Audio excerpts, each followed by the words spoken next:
ಖಂಡಿತ ಸರ್. ಒಳ್ಳೆ ಒಂದು ಮನಿ ಮ್ಯಾನೇಜ್ಮೆಂಟ್ ಹೌದು. ಅದನ್ನ ತುಂಬಾ ನೀಟಾಗಿ ಅರ್ಥ ಮಾಡ್ಕೊಂಡಿದ್ದೀರಾ. ಮತ್ತೆ ಇತ್ತೀಚಿನ ಯುವಕರಿಗೆ ನೀವು ಹೇಳಿದಂತಹ ಮಾತುಗಳಿದೆಯಲ್ಲ, ಅದು 100% ಸೂಟಬಲ್. ಯಾಕಂದ್ರೆ ವಿನೋದ್ ಸರ್, ಈಗ ಯುದ್ಧ ಅಯ್ಯೋ ಇರಾನ್ ಮತ್ತೆ ಇಸ್ರೇಲ್ ಆಗ್ತಾ ಇರುವಂತಹ ಯುದ್ಧದ ಎಫೆಕ್ಟ್ ಬಗ್ಗೆ ಅದನ್ನ ನೆನ್ಪಿಸ್ಕೊಂಡ್ರೆ ನಮಗೆ ಭಯ ಆಗುತ್ತೆ. ಹೌದು. ನಾಳೆ ಹೇಗೋ ಅಂತ ಯೋಚನೆ ಮಾಡೋದಕ್ಕೆ ಆಗ್ತಾ ಇಲ್ಲ. ಈ ಯುದ್ಧದ ಬಗ್ಗೆ ಏನ್ ಹೇಳ್ತೀರಾ ಸರ್ ನೀವು? ಯುದ್ಧ ಇದಾಗಬಾರ್ದಾಗಿತ್ತು. ಹೌದು. ನನಗೆ ಪ್ರೀವಿಯಸ್ ಆಗಿ ಒಂದು ಇದಕ್ಕೆ 6 ತಿಂಗಳಿಗೆ ಮುಂಚೆ ನಾನು ನಮ್ಮ ಮ್ಯಾನೇಜರ್ ಅವ್ರಿಗೆ ಹೇಳಿದೆ, ವಾರನ್ ಬುಫೆಟ್ ಅಂತ ಇದ್ದಾರೆ, ನಾನು 1000 ಸರಿ ಹೇಳ್ತೀನಿ ನೋಡಿ. ಈಗ ಇಂಗ್ಲಿಷ್ನವ್ರನ್ನ ಫಾಲೋ ಮಾಡ್ಬೇಕು, ಅಂಥವ್ರನ್ನ ಫಾಲೋ ಮಾಡ್ಬೇಕು. 94 ವರ್ಷ ಆತನಿಗೆ, ಈಗಲೂ ಆಫೀಸ್ಗೆ ಹೋಗ್ತಾರೆ. 200 ಬಿಲಿಯನ್ ಅಧಿಪತಿ ಅವರು, ಸರಿನ್ರಾ? ಮಾಮೂಲಿ ವ್ಯಕ್ತಿ. ಹೇಗೆ ಇನ್ವೆಸ್ಟ್ಮೆಂಟ್ ಮಾಡಿ ಅದನ್ನ ಬೆಳೆಸ್ಕೊಂಡ್ ಬಂದ್ರು ಅನ್ನುವಂಥದ್ದ ಅವರು ಹೇಳ್ತಾರೆ. ನಾನು ನನ್ನ ಈ 94 ವಯಸ್ಸಿಗೆ, when I came to knowledge around 12 to 13 years or at 16 or 17 years when I came to knowledge, from to this 94 years, I have seen many recessions and many I've made lots of profits. But the recession which is going to come now is going to be very deadly and it will last very long. ಕೊರೋನಾಗಿಂತ ಜಾಸ್ತಿ ಇರ್ತದೆ ಇದ್ರ effect. ಈ effect ಆಗ್ತಾ ಇದೆ, already ಆಗ್ತದೆ. ಬರೀ middle class ಅವ್ರು ಈಗ ಕೊರೋನಾ ಬಂದಾಗ ಎಫೆಕ್ಟ್ ಆಗಿದ್ದು ಸ್ವಲ್ಪ ಮಿಡಲ್ ಕ್ಲಾಸ್, ತುಂಬಾ ಬಡವರು ತುಂಬಾ ಕಷ್ಟಪಟ್ರು. ಬಟ್ ಈ ಎಫೆಕ್ಟ್ ಇದೆಯಲ್ಲ, ಯುದ್ಧದ ಎಫೆಕ್ಟ್, ಇದು ತುಂಬಾ ಶ್ರೀಮಂತರ ಮೇಲೂ ಬಹಳಷ್ಟು ಎಫೆಕ್ಟ್ ಆಗ್ತಾ ಇದೆ. ನಾನು ಶ್ರೀಮಂತರಿಗೆ ಆಪ್ಷನ್ಸ್ ಇದೆ, ಮಧ್ಯಮ ವರ್ಗದವ್ರಿಗೆ ಆಪ್ಷನ್ಸ್ ಇಲ್ಲ. ಹೌದು. ಮಧ್ಯಮ ವರ್ಗದವ್ರಿಗೆ ಏನ್ ಹೇಳ್ತಾ ಇದ್ದೀನಿ, ಆಹಾರ ಪದ್ಧತಿನ ನಾವು ಬದಲಾಯಿಸ್ಕೊಳ್ಳೋಣ. ಇದೊಂದು, ಈಗ ಚಪಾತಿ ಮಾಡಕ್ಕೆ ಸಿಕ್ಕಾಪಟ್ಟೆ ಇದು ತಗೊಳಕ್ಕೆ ಗ್ಯಾಸ್ ಖಾಲಿ ಆಗುತ್ತೆ, ದೋಸೆ ಮಾಡಕ್ಕೆ ಗ್ಯಾಸ್ ಖಾಲಿ ಆಗುತ್ತೆ, ಇಡ್ಲಿ ಮಾಡಕ್ಕೆ ರೈಸ್ ಐಟಮ್ಸ್ ಬಂದ್ಬಿಡೋಣ.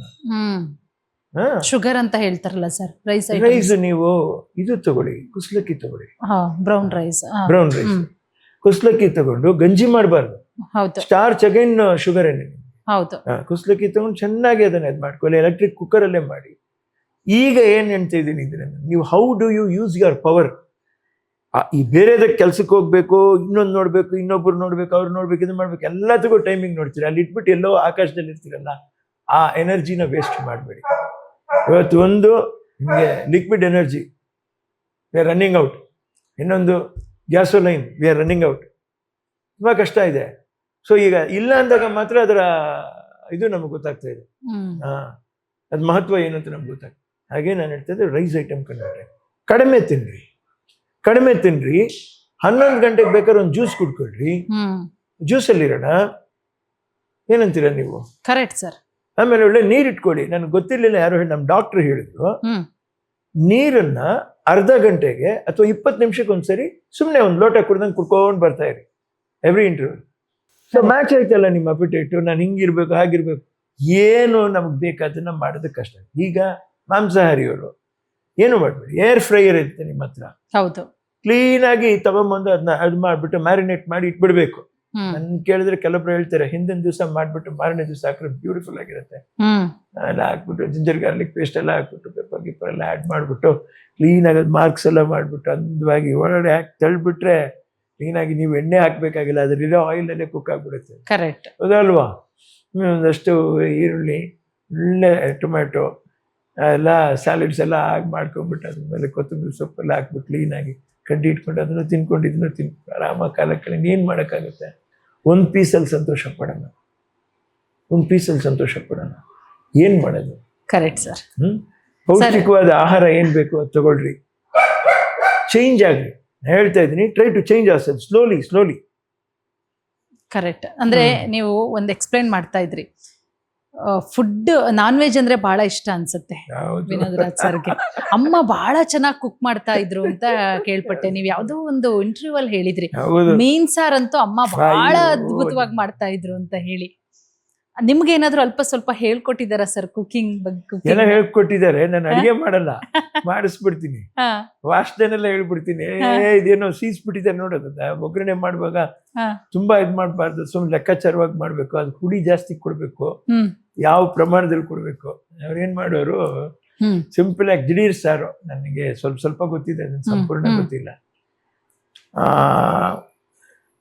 ಟೊಮೆಟೊ ಒಂದು 2-3 ಟೊಮೆಟೊ ಚೆನ್ನಾಗಿ ಕಿವುಚ್ಕೊಂಡ್ಬಿಡ್ಬೇಕು.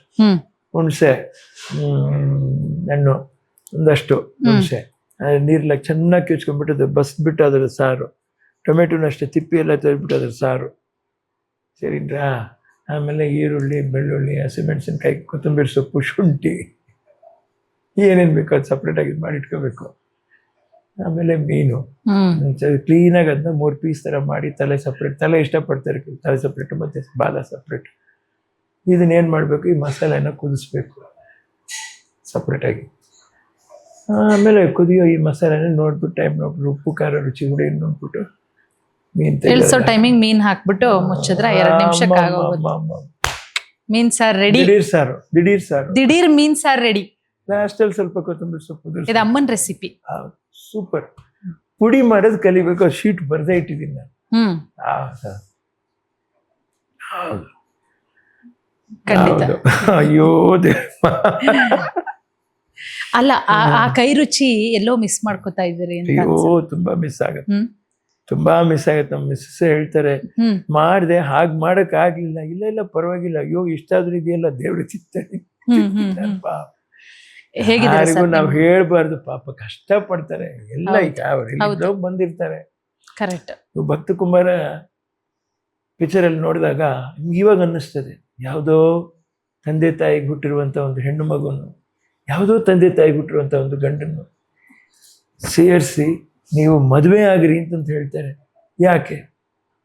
ಮುಂದಿನ ಪೀಳಿಗೆ ಬರಲಿ ಇಲ್ಲಿ ಅಂತ ಹೇಳ್ಬಿಟ್ಟು. ಇದು ಈ ಮದುವೆ ಸಂಬಂಧ. ಅರ್ಥ ಮಾಡ್ಕೊಂಡು ಹೋಗುವಂಥ ಜೀವನ ಭಾರಿ ದೊಡ್ಡದು. ಅದೇ ಸಮುದ್ರ. ಯಾವ ಭಗವದ್ಗೀತೆ ಓದ್ತೀರಾ, ಯಾವ ಸನ್ಯಾಸತ್ವ ಕಾಣ್ತೀರಾ, ಏನು ಕಾಣ್ತೀರಾ? ಇಷ್ಟೇ ಸನ್ಯಾಸತ್ವ. ಕರೆಕ್ಟ್. ಹೆಂಡತಿ ಬೈತಾಳೆ, ಏನು ಮಾಡೋಕ್ಕಾಗತ್ತೆ? ಸ್ವಲ್ಪ ಯೋಚನೆ ಮಾಡು, ತಲೆ ಕೆರ್ಕೊಂಡು ಏನು ಮಾಡೋದು? ಕೃಷ್ಣ ಪರಮಾತ್ಮನ ಯೋಚನೆ ಮಾಡು.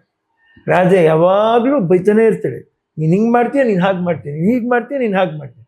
ಕೃಷ್ಣ ಯಾವತ್ತೂ ಕೋಪಿಸ್ಕೊಳ್ಳೇ ಇಲ್ಲ. ಕೋಪಿಸ್ಕೊಳ್ದಿರ ಜೀವನ ಮಾಡೋನೇ ಅವನು ಸಾಕ್ಷಾತ್ ಕೃಷ್ಣ ಪರಮಾತ್ಮನಾಗೆ ಕರೆಕ್ಟಾಗಿರ್ತಾನೆ. ಕೋಪಿಸ್ಕೋಬಾರ್ದು, ಆದ್ಮೇಲೆ ಯಾವತ್ತೂ ಕೋಪಿಸ್ಕೋಬಾರ್ದು. ಒಂದು 10 ನಿಮಿಷ take a break, you do great. ಅಂದ್ರೆ ಏನು, ನಾನು ಹಂಗೆ ಇದ್ದೆ. ನಿಧಾನವಾಗಿ ಬುದ್ಧಿ ಬಂತು. ನಾನು ನಿನ್ನ ಇಷ್ಟು ಮುಗಿಸಿ ಸಾಕಿದ್ದೀನಿ, ಅದೇನ್ ಜೀವನ ಮಾಡ್ತೀವಿ ಬಡ್ಡಿ ಮಗನೇ ಅನ್ನೋರು. ಮಾಡ್ಬಿಟ್ಟು ಬಗ್ಬಿಟ್ವಿ ಲೈಫ್ನಲ್ಲಿ, ಬಗ್ಬಿಟ್ವಿ, ಕುಗ್ಬಿಟ್ವಿ. ಹೇಗಿದ್ದಾರೆ ಸರ್ ಮನೆಯವರು? ಹೇಗಿದ್ದಾರೆ? ಮಗ ಹೇಗಿದ್ದಾರೆ? ಚೆನ್ನಾಗಿದ್ದಾನೆ. ಬೋಲೆರೋ ಗಾಡಿ ಇಷ್ಟ, ಅದನ್ನ ಅವ್ನು ರೆಡಿ ಮಾಡಿಸ್ತಾ ಇದ್ದೀನಿ. ಅದು ರೆಡಿ ಮಾಡಿಸಿ ಕಳಿಸ್ಬೇಕು ಅವನ್ಗೆ. ಇಲ್ಲಿ ನಮ್ಗೆ ಇರೋದು ರೆಗ್ಯುಲರ್ ವೆಹಿಕಲ್ಸ್. ನಾನು ಅಮ್ಮ ಇದ್ದಾಗ ತಗೊಂಡೆ. ವೆಹಿಕಲ್ ಸಿಕ್ಕಾಪಟ್ಟೆ ಕ್ರೇಜ್ ಅನ್ಸುತ್ತೆ. ನೋಡ್ದೆ ನಾನು ಎಲ್ಲ ಬೇರೆ ಬೇರೆ ಕಂಪನಿಗಳು ವೆಹಿಕಲ್ಸ್ ಎಲ್ಲ ಇಟ್ಕೊಂಡಿದೀರಾ. ಬೆಂಜು ಅಮ್ಮ ಒಂದೇ ಹೇಳೋರು, ರೋಡ್ ಮೇಲೆ ಹೋಗೋದೇನು, ರೋಡ್ ಬಿಟ್ಟು ಹೋಗೋದೇನು, ಬೊಡ್ಡಿ ಮಗನೇ ಅಂತ ಕೇಳೋರು. ಕರ್ಕೊಂಡು ಏನ್ ರೋಡ್ ಬಿಟ್ಟು ಹೋಗೋದು, ರೋಡಿಂದ ಕೆಳಗಡೆ. ನಮ್ಮ ಅಂಬಾಸಿಡರ್ ಗಾಡಿ ಅಂಬಾಸಿಡರ್ ಕೆಳಗಡೆ ಕೆಸರಲ್ಲಿ ಸಿಗಾಕೊಂಡ್ಬಿಡೋದು, ತಳ್ಬೇಕಾಗಿ. ಇದೇನು ಅದ್ರಲ್ಲಿ ದಾಟ್ಕೊಂಡು ಹೋಗತ್ತಾ? ಬಾ ಇಳಿಸ್ತೀನಿ, ಹೊಡಿತೀನಿ ಬಡ್ಡಿ ಮಗನೇ ಅಂತ ಹೇಳೋರು. ಯಾಕೆ ಕೆಸರು ಇಳಿಸ್ತಾ? ಅದ್ರಲ್ಲಿ ತಗೊಂಡೋಗ್ಬೇಡ, ಕಷ್ಟ ಆಗತ್ತೆ ಗಾಡಿಗೆ. ಇಲ್ಲಮ್ಮ ಅದಕ್ಕೆ ನೀನ್ ನನಗ್ ತೊಂದರೆ ಆಗತ್ತೆ ಕಣೋ, ಬಿದ್ದೋದ್ರೆ ನಾನೇನ್ ಮಾಡೋದು? ಬೀಳಲ್ಲ, ಸುಮ್ಮನೆ ಇರು ಅಂತ ಹೇಳ್ಬಿಟ್ಟು ತಿಪ್ಪಣ್ಣಲ್ಲಿ ಕೆರೆ ಬಾರ್ಡರ್ ತಗೊಂಡೋಗ್ಬೇಡ, 45 ಡಿಗ್ರೀಸ್ ಆಂಗಲ್ ಇತ್ತು. ಈಗ ಹೊಡಿಯೋರು ಓದಿತೀನಿ ಬೋಳಿ ಮಗನೇ ಕೈಯಲ್ಲೇ ಬಿಡೋರು. ಹಿಂಗೆಲ್ಲ ಓಡಿಸ್ಬೇಡ, ಗಾಡಿ ಸರಿ ಇಲ್ಲ ಅಂತ ಹೇಳೋರು. ಆ ಮಟ್ಟಕ್ಕೆ ಆಫ್ ರೋಡಿಂಗ್ ಎಲ್ಲ ಮಾಡ್ತಾ ಇದ್ದೇವೆ. ಅದು ಶಾರ್ಟ್ಸ್ ಇರುತ್ತೆ, ಯಾವಾಗ್ಲಾದ್ರೂ ಕಳಿಸ್ತೀನಿ ನಾನು, ಕಳ್ಸಿ. ನೋಡಿ. ಇಲ್ಲ ಕಳ್ಸಿ, ನಾವ್ ಇವಾಗ ಪ್ಲೇ ಮಾಡ್ಕೊಂತೀವಿ ನಾವು. ಇಲ್ಲ ತುಂಬಾ ಚೆನ್ನಾಗಿ ಗಾಡಿ ಓಡಿಸ್ತೀರಂತೆ ನೀವು. ಸ್ಲೋ ಆಗಿ ಓಡಿಸ್ಬೇಕು. ನಾನು ಎಲ್ಲಾರ್ದ ಇಲ್ಲಿ ಮುತ್ತು ಅಂತಿದ್ದಾನೆ ಹುಡುಗ, ತುಂಬಾ ಎಂತೂಸಿಯಾಸ್ಟಿಕ್, ದರ್ಶನ ಅಭಿಮಾನಿ ಅವನು. ನಾನು ಹೇಳ್ತಾ ಇದ್ದೀನಿ, ಕರೆಕ್ಟ್, ಎಲ್ಲಾನು ಕರೆಕ್ಟ್ ಕಣೋ. ನಿಮ್ಮ ಅಪ್ಪ ಅಮ್ಮ ನಿನ್ನ ನೆತ್ತಿದ್ದಾರೆ, ಅದನ್ನ ನೀವು ಮರಿಬಾರ್ದು. ಕರೆಕ್ಟ್. ದರ್ಶನ್ ಅವ್ರ ಬಗ್ಗೆ ನಾ ಮಾತಾಡ್ತಾ ಇದ್ದಾಗ ಯಾಕೆ ದರ್ಶನ್ ಅವ್ರ ಬಗ್ಗೆ ಮಾತಾಡೋಣ ಸರ್. ಈಗ ನೀವು ನಿಮ್ ಮಗನ್ ಬಗ್ಗೆ ನಾನು ಕೇಳ್ದೆ. ಮಗನ್ ಅವರು ಏನ್ ಮಾಡ್ತಾ ಇದ್ದಾರೆ ಸರ್? ಅವ್ನು ಬರೀ ಓದು, ಅವ್ನಿಗೆ ಅಷ್ಟೇ ವರ್ಕಿಂಗ್ ಅವ್ನು ವಿದ್ಯಾವಂತ. ಅವನು ಯಾವಾಗ್ಲೂ ಅದೇ ಕಂಪ್ಯೂಟರ್ ಮುಂದೆ ನಮ್ಗೆ ಕರೆಕ್ಟ್ ಆಗಿ ಬರಲ್ಲ, ಕಂಪ್ಯೂಟರ್ ಮುಂದೆ ಕೂತಿರ್ತಾನೆ. ಸರಿ, ಹಿಂಗ್ ನೋಡೋದು ಅವನ್ನ. ಇವನ್ ವಯಸ್ಸಲ್ಲಿ ನಾವು ಏನು ಹಾಡಾಡ್ತಾ ಡ್ಯಾನ್ಸ್ ಮಾಡ್ತಾ ಇದ್ವಿ, ಚಕ್ಕರ್ ಹೊಡ್ಕೊಂಡು ಹೋಗ್ತಾ ಇದ್ವಿ, ಹಿಂಗೆಲ್ಲ ಆಯ್ತು. ಇವ್ನು ಹಿಂಗಾಗ್ಬಿಟ್ನೆ. ಆಮೇಲೆ ನಾನು ರಾಕ್ ಸಾಂಗ್ ಹಾಕ್ತೀನಿ, ಅವನು ಅಪ್ಪಾಜಿ ಸುವಾಗ ಮೆಲೋಡಿಯಸ್ ಆಗ, ಅಪ್ಪ ಇವನ್ ಏನಪ್ಪ ಏನೋ ಹಿಂಗಾಗ್ಬಿಟ್ನಲ್ಲ ಇವನು, ಹಾ. ನಾವ್ ಹಿಂಗಾಗ್ಬಿಟ್ವಿ, ಇವ್ನು ಹಿಂಗಾಗ್ಬಿಟ್ಟಲ್ಲಪ್ಪ, ಇವನಪ್ಪನ ನನ್ನ ಮಗನ ಏನಿದು ಉಲ್ಟಾಗೋಯ್ತಲ್ಲ ಕತೆ. ಅದು ಯೋಚನೆ ಮಾಡ್ತೀನಿ. ಇಲ್ಲ ನನಗೆ ಇದು ವರ್ಕ್ ಮಾಡ್ತಾ ಇದಾಗಿರುತ್ತೆ, ನೀವು ಸ್ಟ್ರೆಸ್ ಆಗಿರುತ್ತೆ, ನೀವು ರಾಕ್ ಸಾಂಗ್ ಹಾಕ್ಬೇಡಿ ಅಂತ ಅವರು ಮೆಲೋಡಿ ಸಾಂಗ್ಸ್ ಹಾಕಿ. ಬಾರಿ ನಮ್ದು ಕೇಳಿ ಕೇಳಿ ಕೇಳಿ ಕೇಳಿ ಇಂಗ್ಲಿಷ್ ಬರಲ್ಲ ಅಂತ ಅಯ್ಯ ನಮ್ದು ಪರಿಸ್ಥಿತಿ ಬೇಡ. ಅಲ್ಲ, ಮಗನಿಗೆ ಕೃಷಿ ಬಗ್ಗೆ ಆಸಕ್ತಿ ಇದೆಯಾ ಸರ್? ಇದೆ ಹ್ಮ್ ಸರಿ, ಇದೇ ಅವನ್ನ ಬಿಡೋದಿಲ್ಲ. ವರ್ಕ್ ಫ್ರಮ್ ಹೋಮು ಹ್ಮ್ ಇದೇ ಅವ್ನಿಗೆ ಯಾಕೆ ತಲೆ ತಿಂದು ಬಿಡ್ತದೆ. ಅದನ್ನ ನೋಡ್ಕೊಂಡು ಇನ್ನೇನಾದ್ರೂ ನಾನು ಬೇರೆ ಮಾಡ್ತೀನಿ, ಓದ್ತೀನಿ, ಸರಿ ಓದಪ್ಪ ಚೆನ್ನಾಗಿ, ಸರಿ ಹಂಗೆ ಮಾಡು. ಮಿಸ್ಸಸ್ಗೆ ಅಗ್ರಿಕಲ್ಚರ್ ಫೀಲ್ಡ್ ಏನಾಗ್ಬೇಕು ಅದು ಮೊನ್ನೆ ಪಾಟಿಂಗ್ ಮಾಡೋದೆಲ್ಲ ತೋರಿಸ್ತೇನೆ. ಮಣ್ಣಲ್ಲಿ ಸತ್ವ ಇಲ್ದಿರೋ 4 ಇಂಚಸ್ ಟಾಪ್ ಸಾಯಿಲ್, ಆ 4 ಇಂಚಸ್ ಪ್ರತಿ ಟೈಮ್ ಮಳೆ ಹೊಡೆದಾಗ ಕೊಚ್ಕೊಂಡು ಹೋಗ್ಬಿಡೋದು ಭೂಮಿ, ಕೊಚ್ಕೊಂಡು ಹೋಗ್ಬಿಡೋದು. ಅದೇ ರಕ್ತ ಕಳ್ಕೊಂಡಂಗೆ ಅಪ್ಪಾಜಿ, ರಕ್ತ ಅನಿಮಿಕ್ ಆಗ್ತದೆ, ಭೂಮಿ ಅನಿಮಿಕ್ ಆಗ್ತದೆ. ಅದಕ್ಕೆ ಇವ್ರೇನ್ ಮಾಡ್ತಾರೆ, ಭೂಮಿನಲ್ಲಿ ನೀವು ಕೃಷಿ ಹೊಂಡ ಮಾಡಿದ್ರೆ, ಕೃಷಿ ಹೊಂಡ ನೀರನ್ನು ಕೂಡಿಕ್ಕು, ಮಣ್ಣನ್ನು ಕೊಚ್ಕೊಂಡು ಹೋಗುತ್ತಲ್ಲ, ಒಂದೊಂದು ಗದ್ದೆಗೂ ಬದು ಹಾಕೋ. ಮಳೆಗಾಲದಲ್ಲಿ ಬದು ಹಾಕಿ ತುಳಿರೋ, ಚೆನ್ನಾಗಿ ತುಳಿಬೇಕು ಬದುನ. ನೀವು ಬರೀ JCB ಐತೆ, JCB ಬಕೆಟ್, JCB ಏನ್ ಮಾಡುತ್ತೆ, ಭೂಮಿನ ಸಡಿಲಿಸ್ಬಿಡ್ತದೆ. ಕರೆಕ್ಟ್. ಸನಿಕೆ ಗುದ್ದಿಲ್ ತೆಗೆದು ಹಿಂಗೆ ಹಾಕಿದ್ರೆ ನಿಮ್ಗೆ ಅದ್ರ ಮಾಡಿ ಕಾಲಲ್ಲಿ ತುಳಿದ್ರೆ ಗಟ್ಟಿಯಾಗಿ ತುಳಿಬೇಕು. 4 ಕೋಟ್ 5 ಕೋಟ್ ತುಳಿದ್ರೆ ಅದು ಗಟ್ಟಿಯಾಗ್ಬಿಡ್ತದೆ. ಆಮೇಲೆ ಹುಳ್ಳಿನ ಪೆಳ್ಳೆ ಇರ್ತದೆ ನೋಡ್ರಿ, ತಗೊಂಬಂದು ಅದಕ್ಕೆ ನೀರೆಲ್ಲ ಮೇಲೆ ಬಿಟ್ಬಿಟ್ಟು ಸ್ವಲ್ಪ ಹಿಂಗೆ ಕೈಯಲ್ಲಿ ಹಿಂಗೆ ಮಾಡ್ತಾ ಅದನ್ನ ಮುಟ್ಬಿಡ್ಬೇಕಾದ್ರೆ ಗಟ್ಟಿಯಾಗಿ ಕುದ್ಕೋತದೆ. ಏನಾಗತ್ತೆ ಕಷ್ಟ ಮಾಡಬೇಕು. ಆ ನೀರು ಹೊಲದಲ್ಲಿ ನಿಂತು ಒಂದು ಲೆವೆಲ್ ಮೇಲೆ ಬಂದಮೇಲೆ ಪೈಪ್ ಕೊಟ್ಬಿಟ್ಟು ಅಲ್ಲಿಂದ ಹರ್ಕೊಂಡು ಹೋಗ್ಬೇಕು.